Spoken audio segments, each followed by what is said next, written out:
But you guys could be the first. You guys could blow up Tampa. Listen, I'm trying to.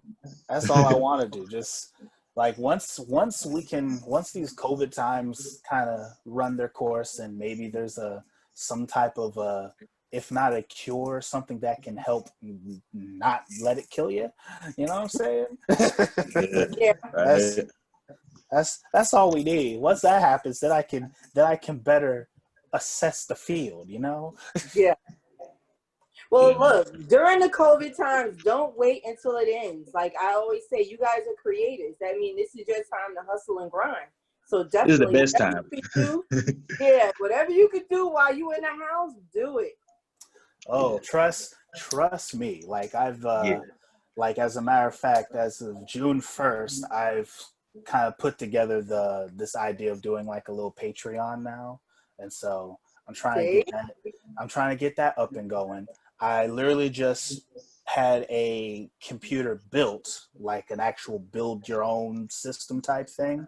Yeah. And so I got this supercomputer that's going on now that works like a charm and doesn't make a whole lot of noise, but it's really powerful.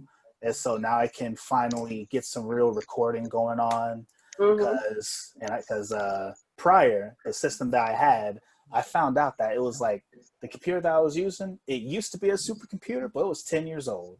And it made all these loud noises. So whenever I would try to record, like the guy who I was sending to do the editing, he's like, yeah, I can hear your computer fan in the background. He's like, I can edit it out, but if you can try and make it quieter, that'd be workful. And I'm like, I can't. Okay, so it was a supercomputer in 2010. Yes, it was. Boy, it was that when I bought it in 2015, it was still pretty super. Okay. But now it's like now it's just a computer now. It belongs to the museum. Yeah, I mean, yeah. I mean, it'll do your essential stuff, you know. If you're just using it for checking Facebook, maybe playing Farmville, or This dude said Farmville. you know, if you're doing stuff like that, checking emails, it's beautiful. It works like a charm. It'll make your room real hot, but it works like a charm. So heat is included. Oh yeah, so like the room that I'm in, it's kind of small, but like whenever that thing is on, listen, it's like a nice little oven. Okay, so it has its benefits. Oh yeah, I mean, if I felt like having a sauna in here, yeah, but like this new one, however, this new one that I got though, it don't make no noise. It doesn't make it hot in here no more. I can wear a shirt when I'm in here. You know what I mean? Like, okay, sounds good. The upgrade. Okay, so what do you guys have going on? Like, what projects, singles? What do you guys got going on? I don't know, Phil. What do you have going on? What do I have going on? I'm working on a couple beat tapes. Starting on Toe King's stuff because we got a real banger coming out in a couple months. And I'm just making beats for real because now that I have time because of the COVID, I really don't have to work, so I've just been working on music. I'm just working on music, man. I'd have to have something coming out like in a few months. So now you guys have independent projects and projects together as a group? We did have a project. It's called Art Fusion. It's out everywhere. That's our whole collective album. But as right now, since we're all social distancing, we're working on solo projects. Yes. Okay. Yeah, the whole team itself, because our boy Zay, Lord Zay, he's working on an album. As a matter of fact, I think he was doing recording and stuff like that this weekend. I haven't spoke to him since yesterday. And then I know Toe King, he's got a whole bunch of stuff. He's got a CD that he was trying to put together. And then I myself, I have I have a lot of things that I've been putting together. I do have like a main CD that I've been working on that that I'm actually going to be officially dropping like all of that information about it within like the next week or so, and then at the end of the month I'm going to be dropping a single from it.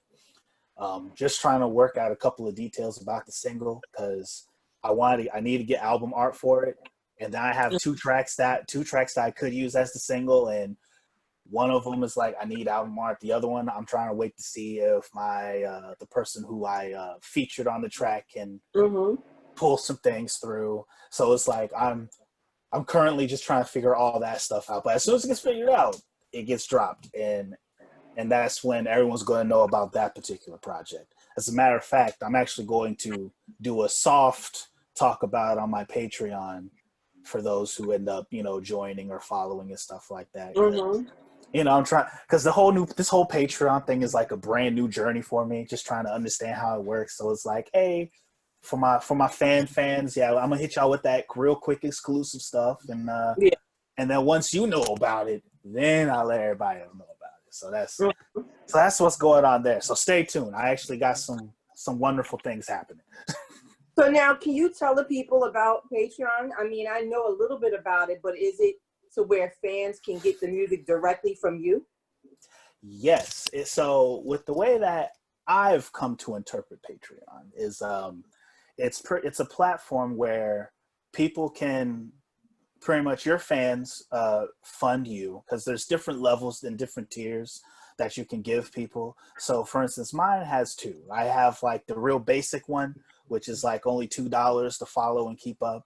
And that's where you just kind of get like the most current updates and, and a couple of little special things if you did get that one. And then I have I think I have a $7 is my other one.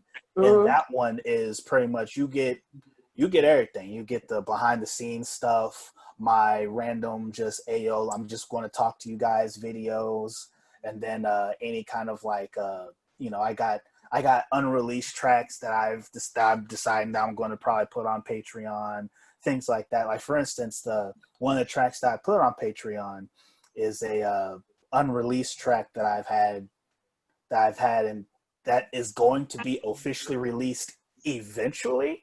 But I'm just like, hey, yo, listen, this track is too hot for me to just keep secret for all this time because I don't know when I'm gonna drop it. So hey, I want y'all to enjoy it, and so that's pretty much that's kind of sort of how I'm using Patreon for myself, and so in that way, and so it's kind of like the people who follow me, it's like whatever money that they decide to do the payment for the month. I make sure I give them their bang for their buck for, a 30 days of, useful and, decent content from me. Okay. So now we're in COVID. There are no performances right now. Lord only knows when people will be able to perform again. Oh. I was wondering if you and Phil could give me a little something from your projects. Oh. Maybe. I've never did a performance like this before. I'm sure a few bars would help everybody out right now during the COVID times. We need a little entertainment. I mean, as a matter of fact, I'm gonna give you my verse from a song called Hellfire. Okay. And with this verse, it definitely deals with the stuff that's going on right now as far as like the protesting and and everything. So check this. I sleep in my TARDIS, traveling through my nightmares. My time is cut short due to current affairs. Kids getting blasted in schools, innocent blacks getting boxed like tools. The government says fuck the rules. Oppressor playing the victim, that's some weak shit. Tell lies to the media, please stop it. Sheeple sending prayers and not lifting a finger. Claims against the murderers are not considered misdemeanors. I said, hurry, hurry, there is no time to waste. The future is now, and we are being erased and disgraced by the New World Order. Our morals are like pigs and being sent to the slaughterhouse. Like Ronda Rouse, I'll hit him where it hurts.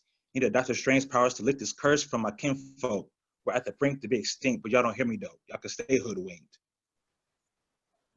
Nice. I like it. I like it.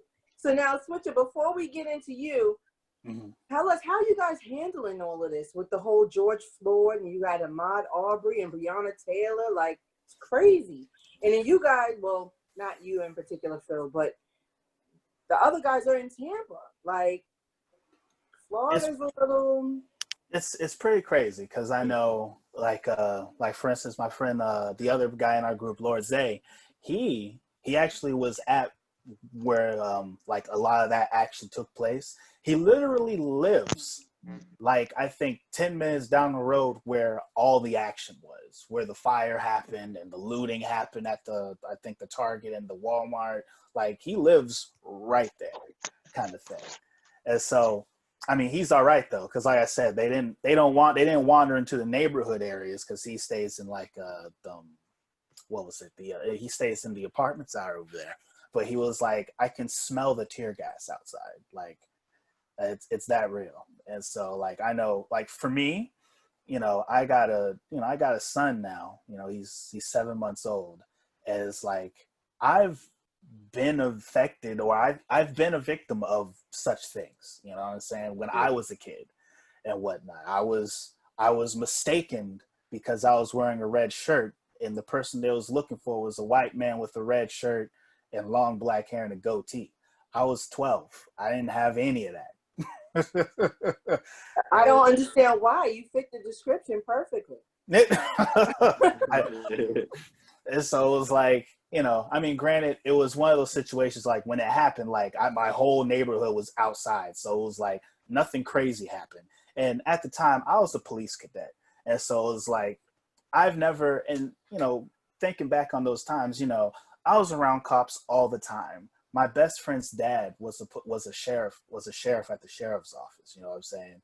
And so it was like, I kind of was able to grow up never necessarily needing the feeling as if I should be afraid of them because I was always around them.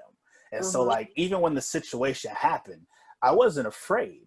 Granted, it happened so quickly, I really didn't have much of a chance to react or even really say much, but it was like, it never affected me. And it's one of those things where it's like, for my son, like with him coming up, I hope and pray that, that he could have that same feeling as I did, so that like if he sees cops, he don't feel like he's got to run and hide. He can be able to just be there with them, necessarily around, shake hands with them. You know what I mean? Because it's one of those things where it's unfortunate because from my eyewitnesses seeing, there's a lot of decent and really actually good cops that are out there. But the problem, just like how, when they talk about the whole black on black crimes thing, there's actually really good people of color that are out there as well. There's plenty of good ones out there, as there are plenty of cops. But it's like right now, they just showing their ass right now. They just, and it's like, in my mind, I'm like, yo, I would think with the spotlight on you right now, you guys would act with a little bit more pristine.